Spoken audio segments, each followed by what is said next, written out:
오늘 우리가 은혜 받을 하나님 말씀은 베드로전서 1장 1절로 2절까지 말씀입니다.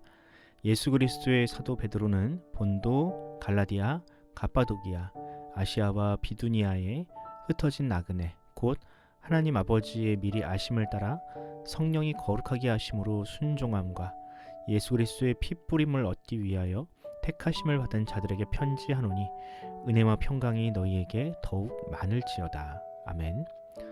오늘은 누가 나그네인가 라는 제목으로 하나님 말씀 전하겠습니다. 많은 사람들이 외국에서 사는 삶에 대한 환상을 가집니다. 지친 일상을 살다가 누군가 SNS에 올린 이국적인 사진을 마주하면 나도 저런 곳에서 영화처럼 멋지게 살아보고 싶다는 생각을 하게 되죠. 하지만 실제로 해외에 나가면 어떨까요?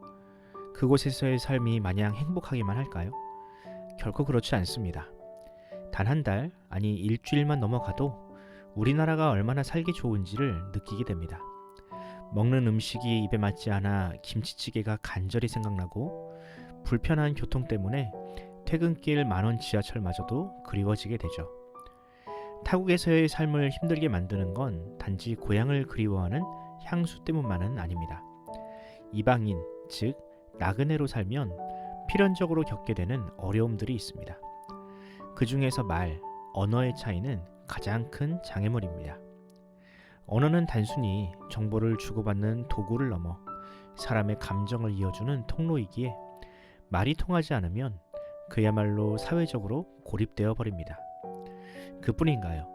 타향살이를 하다 보면 현지인들의 냉대나 따돌림은 기본이고 때로는 억울한 사건에 휘말리기도 합니다. 최근 외교 문제로까지 번졌던 캄보디아 납치 사건처럼 현지인들이 카르텔을 조직하고 외국인을 억지로 구금하거나 협박하는 일은 나그네와 같은 이방인들에게 항존하는 현실적인 위험입니다. 그런데 오늘 본문을 보면 베드로 사도가 이 나그네라는 단어를 당시 교회와 성도들에게 사용하고 있습니다. 베드로는 왜 초대교회 성도들을 나그네라고 불렀을까요? 또 이 호칭이 오늘을 사는 우리 성도들에게 어떤 의미가 있을까요? 1세기 로마는 식민지로부터 걷어들인 막대한 세금으로 그야말로 황금기를 보내고 있었습니다. 로마는 어렵게 정복한 식민지에서 반란이 일어나지 않도록 그들의 문화와 종교를 최대한 인정해 주므로 이 태평성대, 일명 팍스 로마나가 깨어지지 않게 했죠. 하지만 이런 평화와는 거리가 먼 삶을 사는 사람들이 있었으니 그들은 바로 그리스도인들이었습니다. 앞서 설명드렸듯이 로마는 식민지의 문화와 종교를 존중하는 정책을 펼쳤습니다. 그렇게 종교의 자유가 있었던 로마가 유독 기독교에게만큼은 가혹했던 이유는 무엇이었을까? 가장 큰 이유는 기독교인들이 황제 숭배를 거부했기 때문입니다. 크리스찬들은 오직 하나님만을 유일한 신으로 섬기고 있었는데 로마인들은 이를 국가에 대한 반역이자 황제에 대한 도전으로 받아들였습니다. 또 당시 로마에는 국가나 길드와 같은 조직에서 주최하는 다양한 공동체 행사가 있었는데 기독교인들은 그런 행사에 일체 참석하지 않았습니다. 왜냐하면 그런 축제에는 반드시 여신을 숭배하는 의식이 병행되었는데 그 의식에 참여하여 이 제단에 바쳤던 음식을 먹는 것조차도 기독교인들은 우상 숭배로 여겼기 때문입니다. 이처럼 스스로를 자발적으로 격리시키는 기독교인들의 행동을 로마인들은 공동체를 깨트리는 반사회적인 행위로 보았습니다. 반면에 그리스도인들은 일명 성찬과 애찬이라는 식탁 교제를 열심히 나누었는데요. 거기서 서로를 형제 자매라 칭하고 피나 살과 같은 말들을 주고받으니 사람들은 기독교인들을 근친상간을 하는 사람들 혹은 식인을 하는 혐오스러운 집단으로 오해했습니다.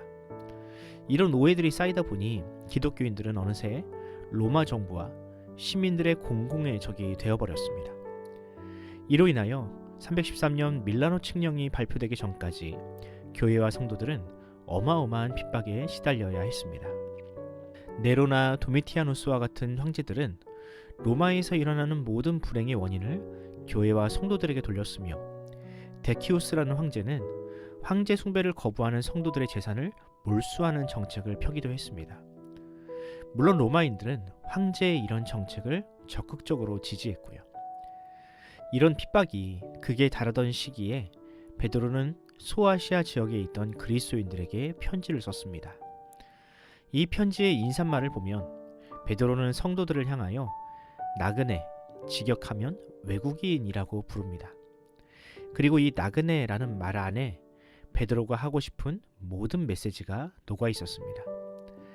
그럼 왜 베드로는 그리스도인들을 나그네, 외국인으로 규정했을까? 당시 그리스도인들이 겪고 있는 고난과 핍박은 마치 나그네들이 겪는 일들과 비슷했습니다.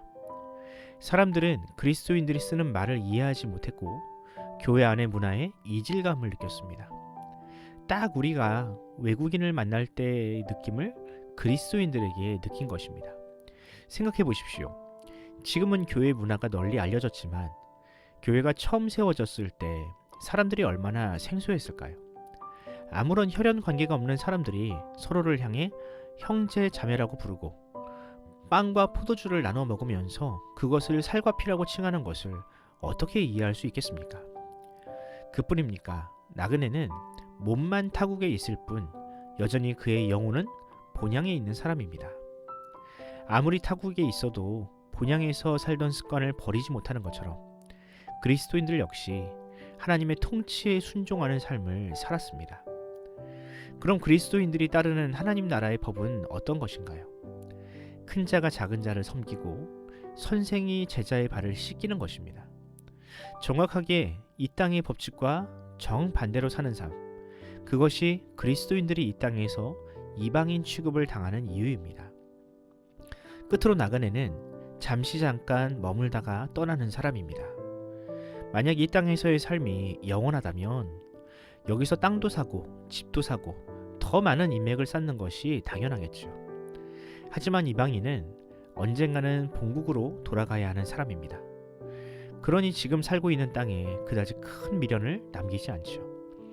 1세기 그리스도인들이 바로 그런 삶을 살았습니다. 영원한 하나님 나라를 바라보며 이 땅의 것에 연연하지 않았습니다. 로마가 나의 재산을 빼앗아 가도 그것을 아까워하지 않고 오히려 그 소유로부터 자유로워졌음에 감사했습니다. 이런 이유로 1세기 초대교회 성도들은 핍박을 오히려 자신들이 나그네임을 확신하는 증거로 삼았습니다. 왜냐하면 우리의 주님께서도 이 땅에서 그렇게 사셨기 때문입니다. 요한복음 17장 16절을 읽어드리겠습니다. 내가 세상에 속하지 아니함 같이 그들도 세상에 속하지 아니하였사옵나이다. 그렇습니다. 우리 예수님도 이 땅에서 나그네로 사셨습니다. 그분도 이 땅에서 자신의 모든 것을 내어주는 삶, 심지어 생명까지도 다 내어주는 나그네로 사셨습니다. 그리스도인들은 바로 그 예수님의 삶을 따라갔습니다. 여러분은 어떤가요? 여러분들은 이 땅에서 나그네로 살고 있습니까? 이 땅을 떠날 때 전혀 아쉬움을 남기지 않는, 오히려 그 발걸음이 가벼운 나그네로 살고 있습니까? 바라기는 우리 모두가 이 세상에서 그런 나그네와 같은 존재가 되기를 바랍니다. 우리가 사용하는 언어가 이 세상과 다르길 바랍니다. 우리의 생각과 사고방식이 이 세상과 다르기를 바랍니다. 설사 우리의 말과 행동을 사람들이 이해하지 못한다 하더라도 본향에서 우리를 기다리시는 하나님께서 기뻐하시는 삶의 열매들이 우리의 인생에 가득하기를 간절히 소원합니다.